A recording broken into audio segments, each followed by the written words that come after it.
Time now for the Morning Rush. We start with Kristen Curry. Good morning. Looking at a mostly sunny sky today. The clouds that we have out across the eastern side of the state, those are mostly moving out. We're going to see a lot more sun today compared to what we had yesterday. And the sunshine continues. This is only going to heat up our temperatures more. Those 90s expected here in the metro. Sarah? Happening today, county officials are expected to select an outside firm to review the sheriff's department's pursuit and use of force policies. This after a recent surge in deputy-involved shootings and chases costing lives and the county millions of dollars. Commissioner Maggie Hart Stebbins introduced the resolution back in February to require the sheriff and county manager to pick a third-party firm that would review the sheriff's department's policies to make sure that they are the best practices and to make recommendations. How long the review is expected to last or take, coming up in the 5 Facts. A bus stop's expected to be fixed after a nasty crash. Witnesses say 2 vehicles plowed into this bus stop near Eubank and Comanche late last month. The wreck left the bench destroyed and a broken bus stop sign sticking out of the sidewalk 8 days after the damage was done. No one had reported it to ABQ Ride. The department says it didn't know about it until we placed a call. The investigation into the murder of an Espanola woman is being turned over to the FBI. Police say 68-year-old Douglas Smith is facing a second-degree murder charge. He's accused of shooting and killing a 36-year-old woman on Saturday morning. Now, police say the woman is a member of the Santa Clara Pueblo and the crime happened on Pueblo land. They say that means the FBI will now handle the case. The woman's name has yet to be released. A local teen boy waking up in juvenile lockup accused of killing his own grandmother. State police say they were called to a home in the village of French Lake in Cibola County yesterday. They say they found Nicholas Sawyer's grandmother, 59-year-old Sharon Ranking, dead. State police have not said how she was killed or why they believe Sawyers did it. Sawyers faces an open count of murder. The state is fighting to keep a mom accused of allowing her 7-year-old daughter to be prostituted behind bars until the trial. The girl's father, James Stewart, is accused of trafficking the young girl, while her mother, Terry Sanchez, is suspected of letting it happen. After not appearing in court for the 3rd time, the state has filed a motion to keep Sanchez locked up. And along those lines, 4 CYFD employees remain on administrative leave this morning for how they handled the case. Court documents reveal CYFD was called to check on Terry Sanchez's kids 21 times since 2004. This after concerns of neglect and sexual molestation. The state also met with their father, James Stewart, 14 times. Nothing was ever done until school officials stepped in, notifying the AG's office about the case. We expect to find out if the city council will vote on a bill proposing higher litter fines. Councilor Cynthia Borrego's bill would raise the fines by $100 per offense.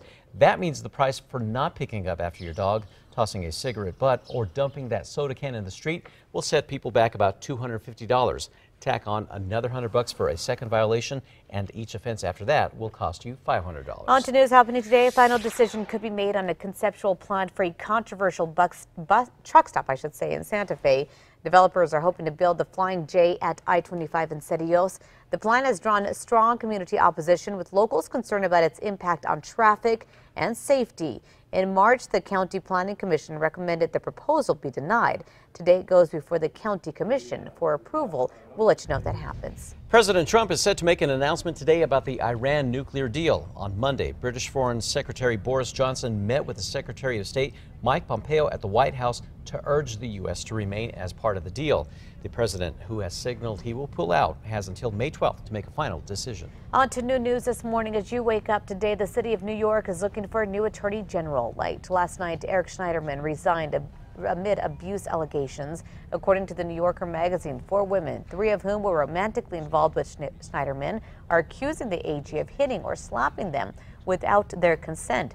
Schneiderman denies the claims.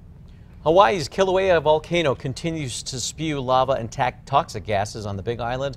The eruption has already consumed dozens of homes and other buildings. County officials allowed some evacuated residents back into their homes to pick up essentials yesterday. Kristen? Today's Metro Threat Index added to, looking at some very warm temperatures with highs in the 90s. So if you are going to be outdoors, make sure to take plenty of breaks in the shade, lots of water and lots of sunscreen for the later half of today.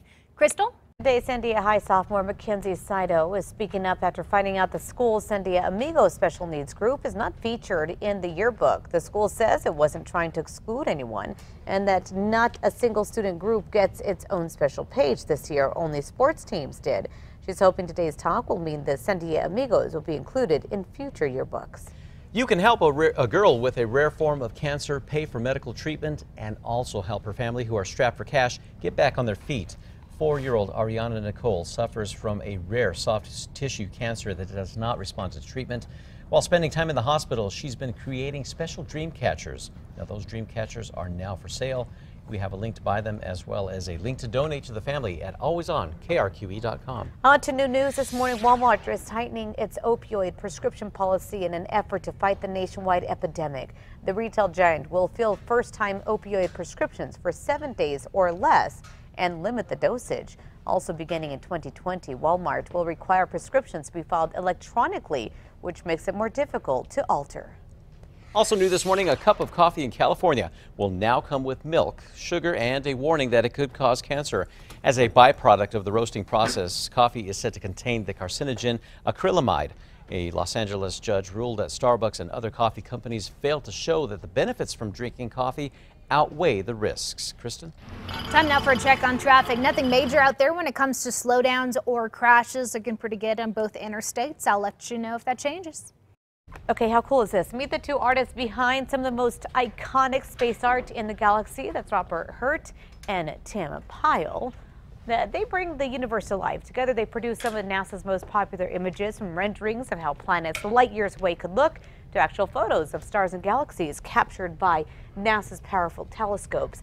The artists met with NASA scientists over many of the drafts to ensure a planet or galaxy's look lines right up with the research. How cool is that? Beautiful.